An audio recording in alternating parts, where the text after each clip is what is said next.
आणि आता बातमी आहे साम टीव्हीच्या इम्पॅक्टची। यवतमाळच्या बाभुळगाव पोलिसात बोगस बियाणे विक्री प्रकरणी बूस्टर कंपनी विरोधात गुन्हा दाखल झालेला आहे। बूस्टर कंपनीचं बियाणं प्रयोगशाळेत बोगस असल्याचं सिद्ध झालं।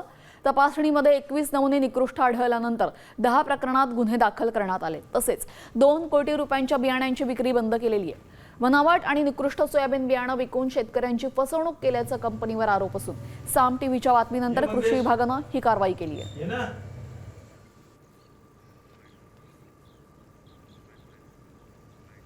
आपण आत्तापर्यंत जिल्ह्यामध्ये बियाण्याचे 804 नमुने काढलेले होते।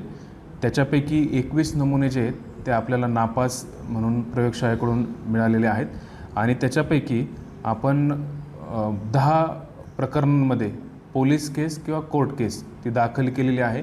उर्वरित जे आहेत त्याच्यामध्ये पुढील आठवड्यामध्ये त्यांच्यावर नोटीस पिरियड संपल्यानंतर उर्वरित त्यांच्यावर सुद्धा आपण कोर्ट केस दाखल करणार आहोत। साम टीव्ही मी नेहमी पाहतो, त्यावर दाखवलेल्या बातम्या रिलेट करतात।